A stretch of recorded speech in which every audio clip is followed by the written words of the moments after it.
नमस्कार दोस्तों, channel life update पर एक बार आपका फिर से स्वागत है। जैसे कि आप जानते हैं कि हम डॉक्टर बी.आर. अंबेडकर की बायोग्राफी डिस्कस कर रहे हैं। पिछले 2 पार्ट्स में आपने उनकी लाइफ और उनकी जर्नी और उनके रिफॉर्म्स के बारे में सुना था, लेकिन अब इस पार्ट में हम कुछ और इंटरेस्टिंग फैक्ट्स उनके बारे में बताने वाले हैं। ये जो पार्ट है, अगर मैं इसकी बात करूं, मैंने आपको शुरू में बोला था कि उन्हें पढ़ाई का बहुत शौक था और वो शुरू से दलित्स की एजुकेशन पे बहुत फोकस करते थे। एजुकेशन सेक्टर उनके लिए एक बहुत प्राइम, बहुत इम्पॉर्टेंट सेक्टर था। शायद यही एक रीज़न है कि उनकी खुद की लाइब्रेरी में भी 50,000 से भी ज़्यादा बुक्स थी और काफ़ी हद तक बहुत ज़्यादा बुक्स तो उन्होंने खुद ही लिखी थी। अगर उनकी किताबों में मैं बात करूं तो उनकी कुछ फेमस किताबें हैं, जैसे कि annihilation of the caste and who were the Shudras. तो ये सब कुछ ऐसी किताबें थी जो अनटचेबल्स जो थे, इनकी हिस्ट्री कि ये कौन थे, कहाँ से आए, इनका ओरिजिन क्या था और इनकी क्या क्या उस टाइम की सिचुएशंस थी, क्या सर्कमस्टांसेस थे, इनका क्या फेट था, ये सब इन्होंने अपनी किताबों में लिखा था। उसके अलावा ब्रिटिशर्स के टाइम पर हमारी इकोनॉमी का क्या स्टेटस था, उसके ऊपर इन्होंने बहुत ज़्यादा किताबें लिखी हैं।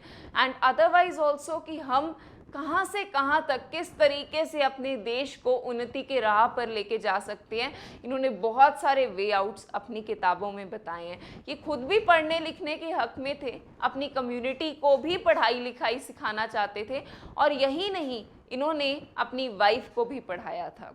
मतलब कहीं ना कहीं ये हर उस वर्ग की अपलिफ्टमेंट के हक में थे जो समाज की तरफ से दबाया जा चुका था। उसके अलावा अगर मैं इनकी बात करूं, अक्सर ये कहा जाता है कि ये फादर ऑफ इंडियन कॉन्स्टिट्यूशन है, लेकिन इन पर पॉलिटिक्स बहुत बुरी तरह से की जाती है। ऐसा अक्सर कहा जाता है कि हमारी जो कॉन्स्टिट्यूशन है ये बहुत ही ज़्यादा कॉपीड है, या मतलब हर ओरिजिनलिटी इसमें कम है। तो अगर मैं इनकी बात करूं तो दादा साहब इतने वेल रेड इंसान थे कि इन्होंने 60 से भी ऊपर कंट्रीज, जो उस टाइम के टॉप मोस्ट कंट्रीज थे, उनके लॉज को स्टडी किया था। उनमें से जो चीज़ें इन्हें अच्छी लगी वो इन्होंने खुद अडॉप्ट कर ली और जो नहीं अच्छी लगी वो छोड़ दी। अब जो चीज़ें आपको किसी में से अच्छी लगती हैं, आप किसी को मिलते हो, उसके कुछ गुण आपको अच्छे लगते हैं तो आप खुद अडॉप्ट कर लेते हो, इसमें कुछ बुरी बात तो नहीं है। इन्होंने भी यही किया था।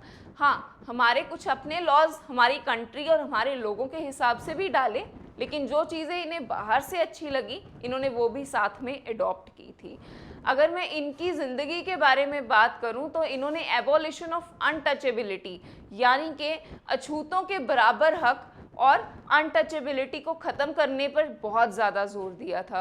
कहीं ना कहीं वो सही भी था, क्योंकि ये खुद एक महार की कास्ट से बिलोंग करते थे जो कि एक बहुत लोअर कास्ट थी।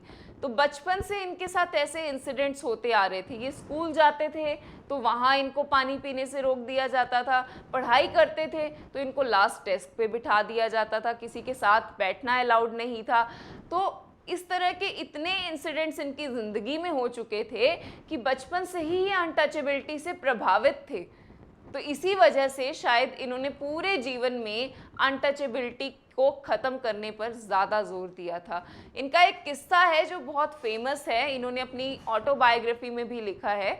ये कहते हैं कि जब ये कुछ 8 साल के थे तो उस टाइम पर इनके पिताजी, जो कि एक आर्मी ऑफिसर थे, उनकी शिफ्टिंग होती रहती थी तो वो इन्हें अपने साथ नहीं लेकर जाते थे, इन्हें और इनके भाई बहनों को इनकी आंटी के घर छोड़ देते थे। तो उस टाइम पर इनकी छुट्टियां चल रही थी, इन्होंने प्लान किया कि हम पिताजी को गोरेगांव मिलने जाएंगे। गोरेगांव महाराष्ट्र में है और ये मध्य प्रदेश में रहते थे। ये प्लान तो इन्होंने कर लिया, लेकिन जब ये रास्ते में जा रहे थे तो एक स्टेशन है मासूर, वहाँ पर इन्हें उतार दिया गया। वहाँ से आगे से इन्हें कोई लेने भी नहीं आया था। तो जब ये स्टेशन मास्टर के पास गए तो पहले तो स्टेशन मास्टर ने इनकी तरफ देखा और इनकी कास्ट पूछी। तो इन्होंने जब अपनी कास्ट बताई तो स्टेशन मास्टर बहुत अच्छा था, उसने सिर्फ एक बात बोली कि तुम जिस जाति को बिलोंग करते हो वो एक लोअर कास्ट है, तो आगे कोई भी तुम्हें रास्ते में अपनी कास्ट पूछे उसको मत बताना, मैं तुम्हारी मदद कर दूंगा। वे एक टांगे वाले के पास ले गए और वहाँ पर ये सारे भाई बहन जब जाने की बात कर रहे थे तो टांगे वाले ने भी, क्योंकि ये लोअर कास्ट से थे, तो इनसे डबल पैसे लेने की बात कर दी, पर अब जाना तो था तो ये चले गए।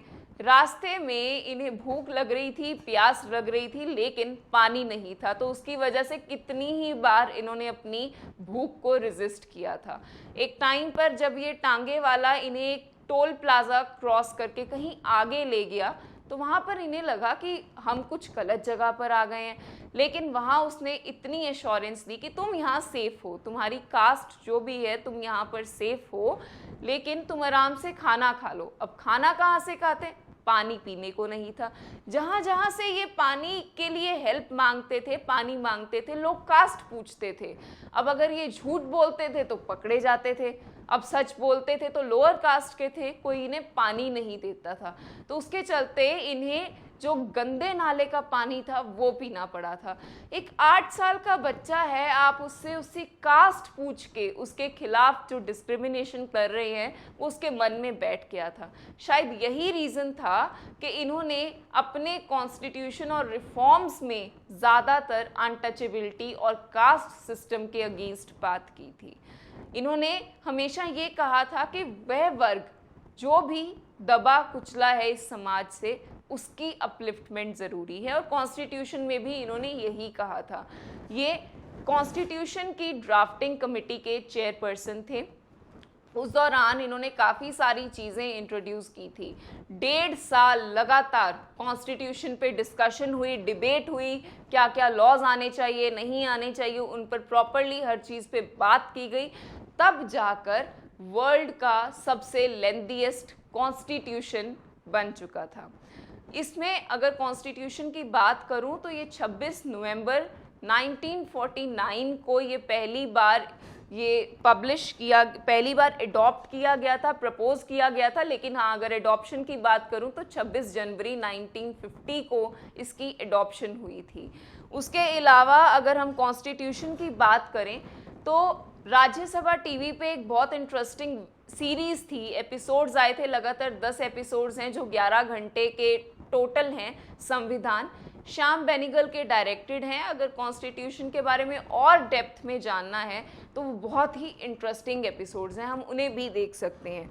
उसके अलावा अगर कुछ और बातें मैं कॉन्स्टिट्यूशन की करूं, जो लोग कहते हैं कि शायद ये एडॉप्टेड था, तो बहुत सारे ऐसे व्यू पॉइंट्स हैं कि ये कॉन्स्टिट्यूशन एडॉप्टेड नहीं था, क्योंकि आर्टिकल 370 जो कि कश्मीर से रिलेटेड हमारा आर्टिकल है, आपको हाल ही में पता भी होगा कि उसको एबॉलिश कर दिया गया है, तो ये उस आर्टिकल के बहुत अगेंस्ट थे। ये शुरू से ही कहते थे कि मैं कॉन्स्टिट्यूशन में इस आर्टिकल को नहीं डालूंगा, कश्मीर के लोगों को या वहाँ की जनता को जो भी सुविधाएं चाहें, जो भी चाहिए, भारत उन्हें देगा, लेकिन फिलहाल हम भारतीय हैं और कोई किसी से अलग नहीं होगा।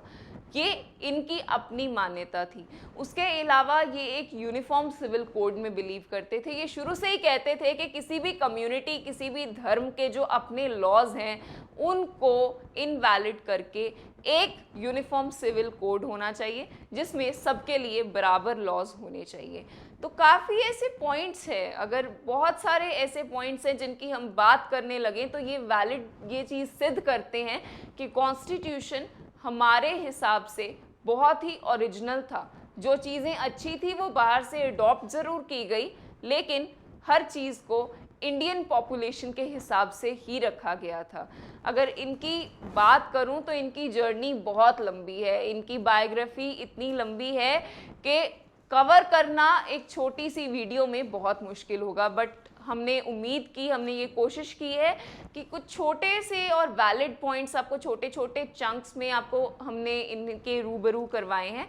तो अगर आपको ये वीडियो अच्छी लगी है तो इसे लाइक कीजिए, नीचे कमेंट कीजिए और चैनल को सब्सक्राइब करना मत भूलिएगा। तब तक के लिए take care and good bye.